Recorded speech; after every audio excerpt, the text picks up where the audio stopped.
with today's setup we're doing, you may notice we changed the kitchen around a little bit because most of the stuff that I'm doing is not really heat centric. I don't really need the stove too much at this point actually. And we're going to just be touching on the different kind of salsas and stuff. You guys really responded very well to my call out there to ask you to send me some of these recipes, and they were really delicious. I wish I could have gotten everyone's on here, but I only had time for maybe 3 or 4 of them. So I basically chose the ones that had mostly fresh ingredients and something that you were pretty easy to do at home, yet you are still allowed to make your own flavor combinations if you want. We're going to be touching over regular table salsa, red salsa. Think gourmet paste, but it's really essentially where salsa comes from. And then we're going to be touching on Pico de Gallo, which translated means beak of the rooster, and it's a very spicy, or can be very spicy, dry salsa, meaning that it doesn't really have too much liquid in it. The ingredients are chopped in, but you also see variations where you go, whether you're in Texas, even up in Colorado, down here in California. You'll see more wetter versions of it as well, and that's really just a matter of time, how much time they've let it sit, how much time they've allowed the juices to come out and marinate. So whether you like it dry or wet, they're both pretty good. We're going to be touching on also a mango salsa, and that's just for fun basically. Some people just get tired of having regular salsas, or you get these little silly work challenges. Hey, come on in and bring your best salsa. So I'm going to show you a real quick, easy mango salsa, mango, and we'll go over on different ways that you could use that. It's not just it's not something you can use it for chips and dips and stuff like that, but there's a whole bunch of other grilled items that works lovely with. And then the last is going to be chile verde, green chili. In San Antonio or in Texas, you may see it, or you know it more as tomatillo sauce. In New Mexico and over to the west here to California, on menus you don't see the item tomatillo sauce too much, but you do see chile verde.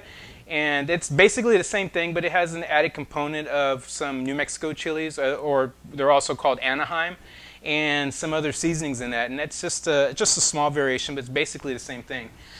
Because the chile verde is a little bit time intensive, what I'm going to show you real quick while we do the rest of the stuff is go over what are called tomatillos. Now, tomatillos look like little tiny tomatoes, little green tomatoes. And when you get them at the store, they're surrounded in paper husk that surrounds it. So when you're selecting them from the grocery store, you want to actually peel a couple and just double check, because the bugs like to get into them, and you won't sometimes notice them until you get home. And you want to rinse them in the sink with some really hot water, warm water, get the stickiness off, because they do have some stickiness. Now this is really great. It's very tart. It's very tangy. And it's not a tomato, so I know the term tomatillo means little tomato, but it's not a tomato. They're related, but it's not the same. So what I'm going to do right now with that is just put it away into some boiling water, because we're going to be using this at the end of our segment. Be careful, don't get any hot water blowing back on you. Be very painful. Now with tomatillos, what you want to do is you want to bring the water up to a simmer or a boil, and they tend to float to the top, and they do it in one direction, or in one way. So you want to kind of keep moving it around a little and turn them around in the boiling water. And what you're going to look for here is to where it goes from this nice bright green, fresh green look, it's going to turn to something that more or less like an army green, something that you see little toy soldiers, the colors that they make them at the store. It's going to be about that color. When it gets to that color, it's ready. So I'm going to let that go for a little while we go on with the rest of the stuff. We got some really nice ingredients that we're going to use for the different plates here. We've got jalapenos, fresh jalapenos. I went to the Mexican market this morning and got them. We got green. We got red. Don't be afraid of the red ones when you see them. They're just as good. Some people think they're a little bit hotter. I don't think they're. I really don't think it matters on the color of the skin. It's really just how ripe they are when they're picked. We have serrano peppers. They look very. They're like a thin and longer jalapeno. Kind of looks like that. or a miniature Anaheim. That's kind of what the serrano peppers are. Now this is much hotter than a jalapeno in general. We're also going to be using garlic, limes. We got mango. There's the lime. Took the zest off of it. There it is. I was trying to think what that word was earlier. For some reason, it just went blank. There's the zest from that lime. Cilantro, also known as Chinese parsley. If you're in other areas of California or you're up north and you can't find it, it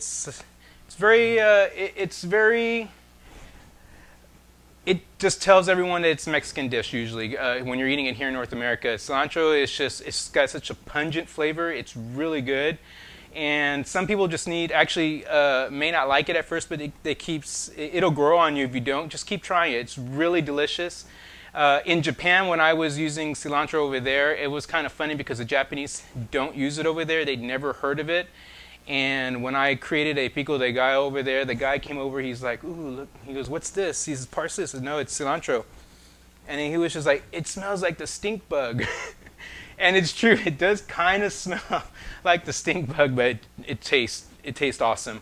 In Thailand, you might see it in some of the cuisines, in Thai cuisines. It goes by the seed name, and just escaped my mind. I'm sure it'll come back to me while we're talking about this. I got Anaheim peppers that have been roasted, sweated them out, and then I cut them down into roast, and I'll be talking about that in just a second. And that's what the Anaheim pepper looks like before roast. And that. Now, with the Anaheim peppers, what we do is a technique called sweating. And I took some pictures for you, and I'll show that to you in a second. But basically, you're going to take some of the vegetables that we're going to take, like for the salsa and that. We got tomatoes and Roma tomatoes. We got that, and we put it on a grill or a parrilla. And I put that with a couple of serrano peppers and some of the Anaheims, and I let it sit out there on the grill for a little bit. You can also do it on over your stovetop, very carefully with tongs. And what you want to do is get the skin, like for instance the peppers. You want to get the skin really dark and charred. And once that's done, you want to throw it into a Ziploc bag really quickly while it's really hot. You want to put it in your Ziploc bag really quickly, and you want to hold it in there. And keep putting each one in there as they come along, as they get dark. Now what I did is I put it all on the grill so it could all be done all at once. And then that way I don't have to wait one at a time. And plus my grill's pretty big, and you'll see it on the pictures why I did that. So you just throw it into a nice sturdy Ziploc bag, and you let it sit in there for a little while till it cools down. Now what's happening is the charred skin is the heat of the flesh inside is letting off all the steam, and it's softening up the skin, which is actually quite waxy. So that's why you want to remove it, because if you don't, you're going to have all these little pieces of wax in there.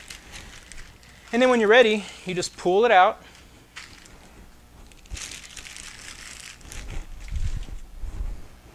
And you'll see that how the skin is just really nice and charred and dark, and you can generally just pull it off. A little messy, but not too much. Nothing you can't deal with. Just take it down. All right.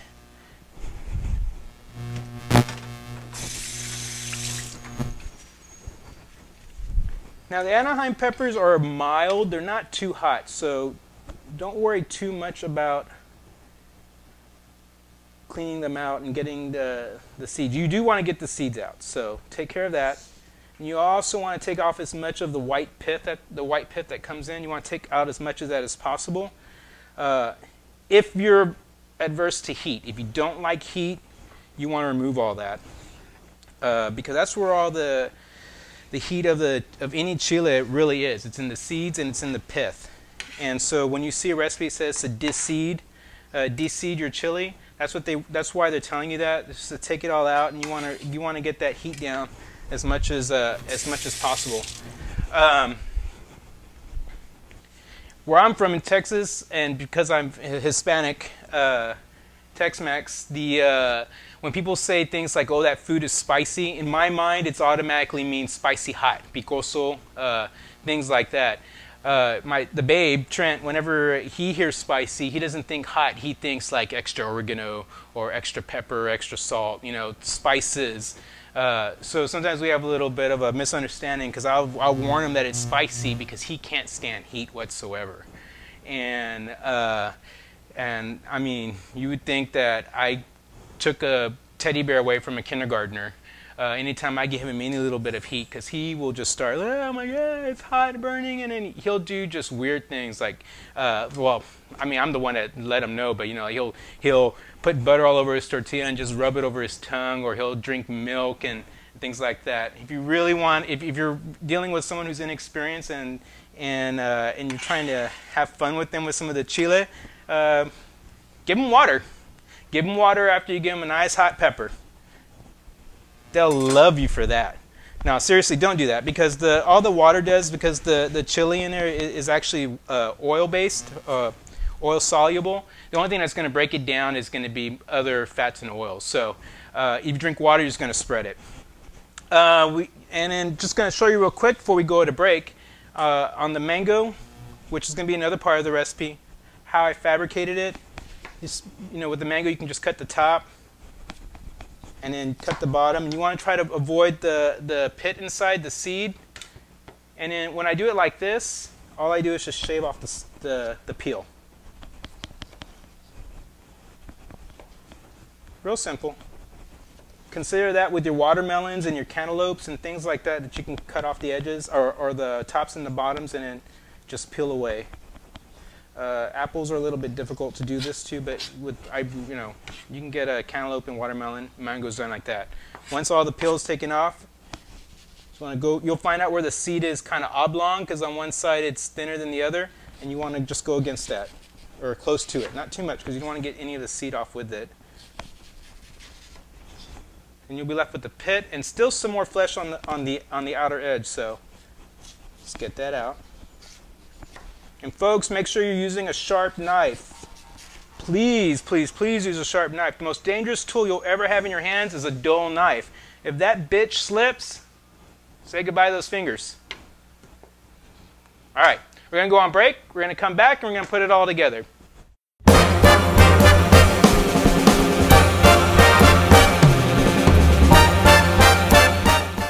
Okay, so we're back. Hope if that was a commercial you had to watch, it wasn't too horrible. So we're done with the tomatillos.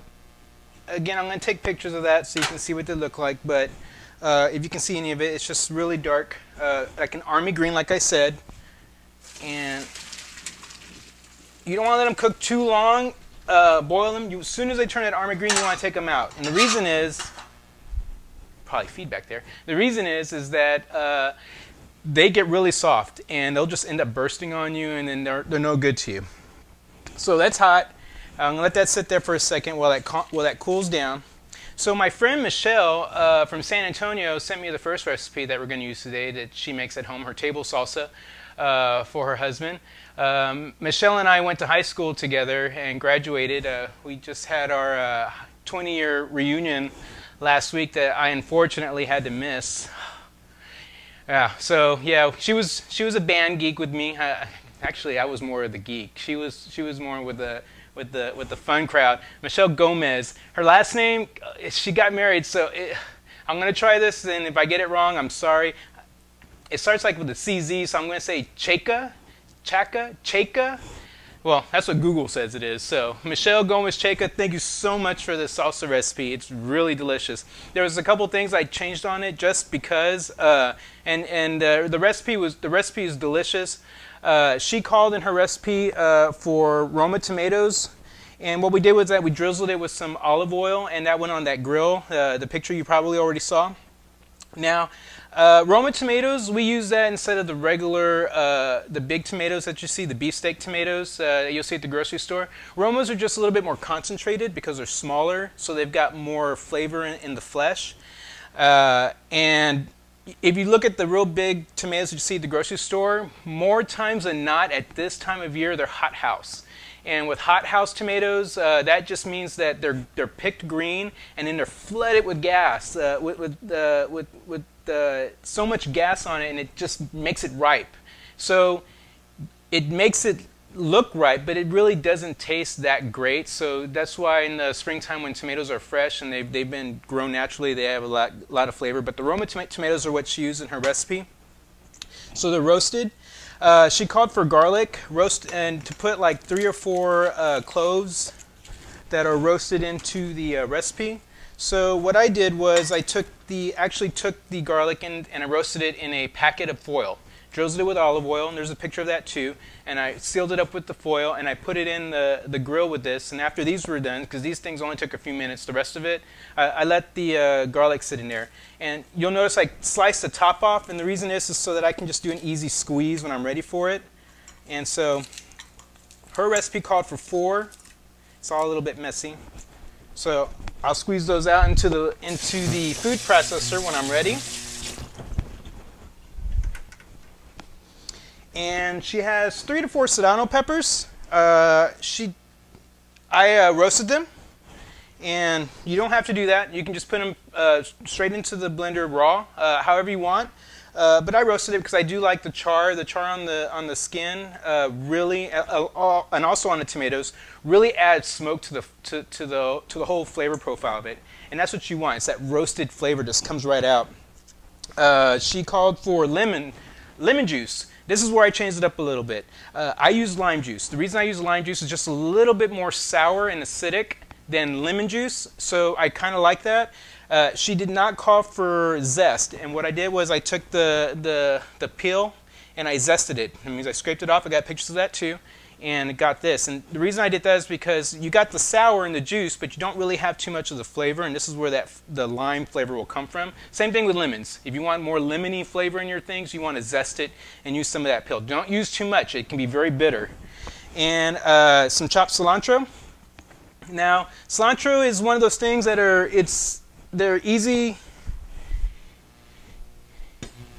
However you make it. If you're going to make it fancy, you want to make sure you get only the leaf. You only want to get the leaves off of that, and that can be a lot of work, but people will appreciate that. Now in the Pico de Gallo, that's going to matter because it's chopped dry, so everything kind of flakes together in the dish. But in the salsa recipe, because part of it is cooked and it's going to go through a food processor anyway, you can just kind of run your knife up against the leaf and then just kind of pull those leaves off. And you'll get the most of it off of it like that. And you can run through it and pick off any bigger stems that you don't want, but the stems really don't matter since they're going to go through the processor anyway, and they've got just as much flavor as the leaves, so you get the rest of that chopped cilantro in there. And all she did was blend it, so let's go ahead and do that. I'm going to use a food processor. Thank you, babe, for the new food processor. I love it. Just purchased for the They Chef Said segments. All right, so she's got 5 Roma tomatoes. So dump them in there.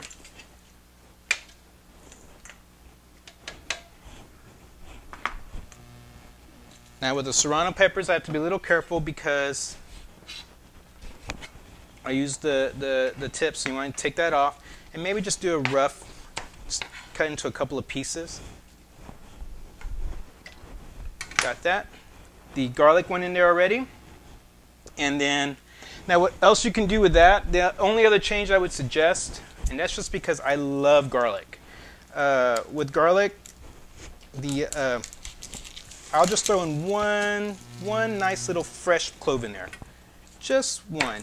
The rest of it was roasted, but I'll throw in one. And if it's really big, you might want to just do a half, because it can be really strong. And just couple chunks because it's going to be broken down in the food processor. Got the lime juice. It's been zested. She's got a tablespoon. I like it sour. Again, it's your preference, however you want to do it. She said a tablespoon of chopped cilantro. So I'll do a small handful. Maybe pull a little out. That might be a little bit much. Some of the zest, so do about a pinch, maybe 2. Be real careful with the zest because it could bring it to a bitterness that you don't want. But hey, bitter's your thing. I know a couple of queens you can hang out with. All right, here we go. So you want to use a pulse because if you just run it through, you're just going to liquefy it.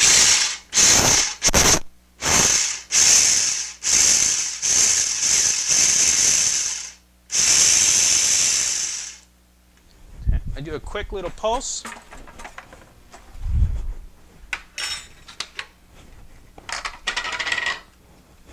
Wow, this is beautiful. All right.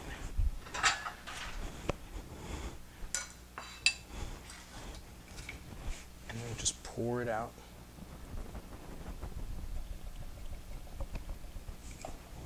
All right. Now, the only thing I might do a little bit different is, just because I like, I like a little bit chunky, I did dice up some onion. I'm going to use red because that's what I have extra of right now. And I didn't run that through the food processor because I can sit for a little while and they're going to soften up as all the juices come out. And a salsa like this is ready to go. Ready to go. Put it on the table. You may do a little flavor check for salt. It's good without salt. Wow, it's hot. All right. Just a little salt. Because I like pepper and everything. Some fresh ground up pepper.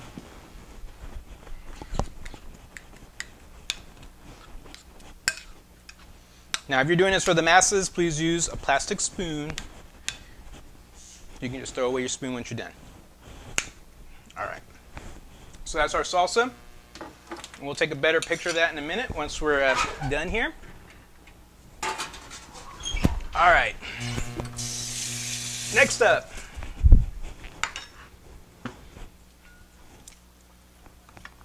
We're going to use the mango salsa.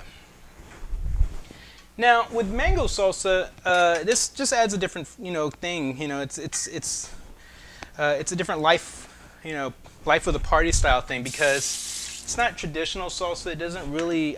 It can go with chips. I don't generally eat it with chips. One thing that's really great is on swordfish. You can grill swordfish and put that on top. If you like salmon, you can grill salmon. Anything that you grill on seafood will taste really good with the mango salsa on top. Grilled pork, roasted pork is really good with mango salsa.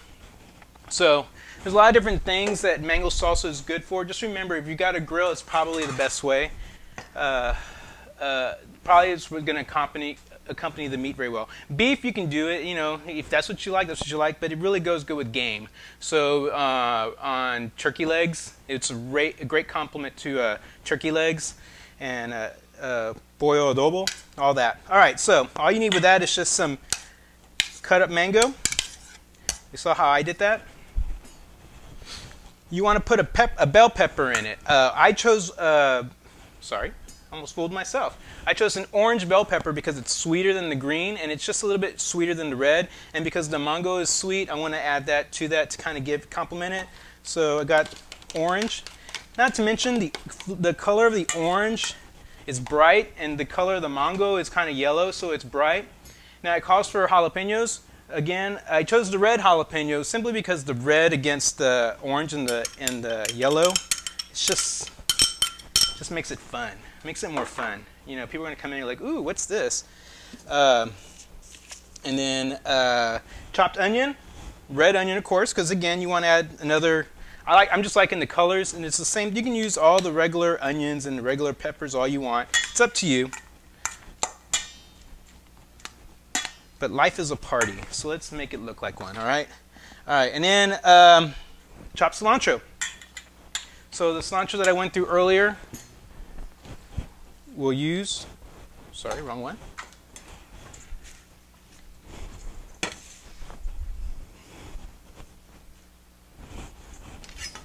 And I'll just run a quick little chop through it. Careful, don't cut off your fingers.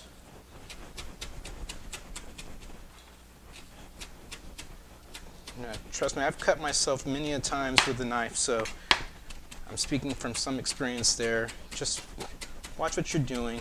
Take your time. Enjoy yourself in the kitchen. It always happens though, that phone call happens right when you slice off that pinky. All right, throw that in there.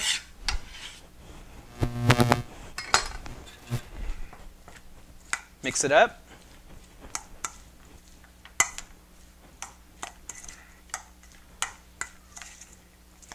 And that's your real simple mango salsa. Now, one thing you want to know about this is that you're going to need some salt and pepper in that.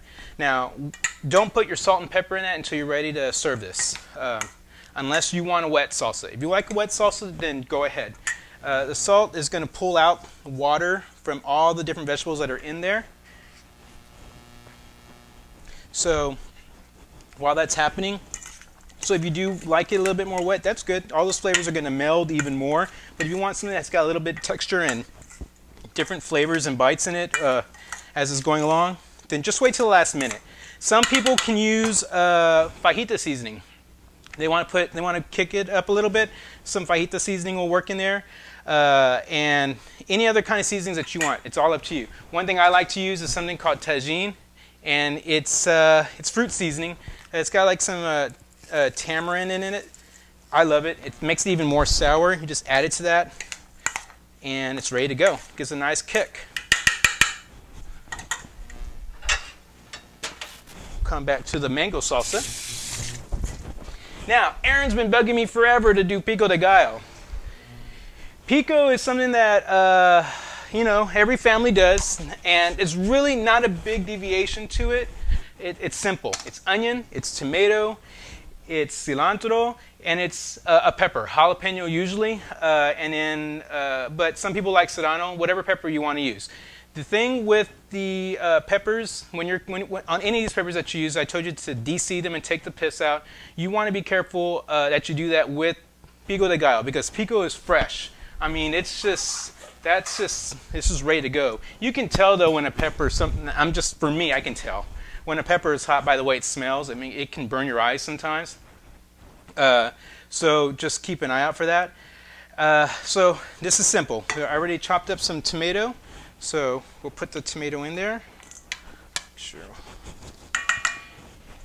Now the amounts is just, you want to make it equal. So you know, if you can put, you know, pretty much the same amount of each, like one part each. So 1 part tomato, 1 part onion, 1 part jalapeno, de-seeded, and then you'll just do a real rough chop of the cilantro. Again, watch those fingers.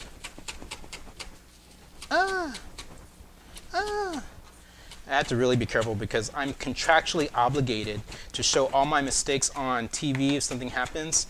So if this makes it go viral and it's because I'm missing a limb and it's just like that, you know, I've been told, hey, get a lawyer, buddy, because we're putting it out there. Bastards. All right, so rough chop on the cilantro.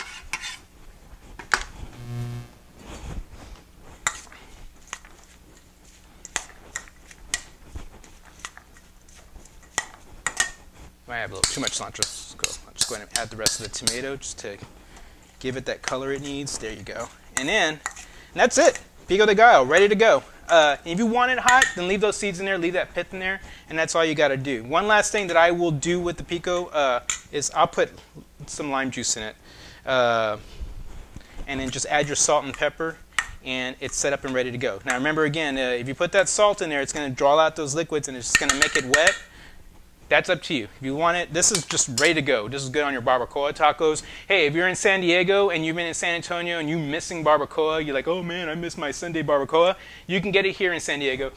When you see the Mexican taco shops here and they say tacos de cabeza, that's it.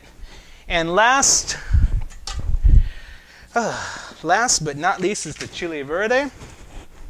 And this one is going to need the blender. So take my tomatillos that have been boiled and going to carefully put that into my blender. It's going to be nice and hot. Put a little handful of cilantro. You know, cilantro will add a certain flavor to that. It'll bring it more. You can taste the cilantro in there. And then the roasted Anaheims that I made earlier, I'm going to put that in there. This is the difference between tomatillo sauce and chile verde. This is what gives it some of the kick, and it gives it a little roast and a buttery flavor to that pepper that's in there. It's you know, some peppers get sweet when they're cooked. Anaheims get more buttery, so it really brings out a nice thing in that. And then some garlic. You can put the roasted garlic, but for me, I like fresh garlic, especially if the tomatillos are still hot in there. What you'll do then at that point is once you add the garlic to it, it'll still cook. It'll still cook from the residual heating that's going on with those tomatillos. And then on this, I'm going to put a puree.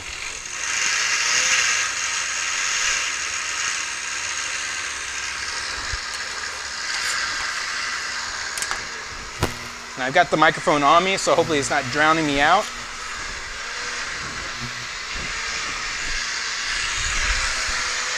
You want to let that run for a little bit so that it breaks down the seeds that are in there.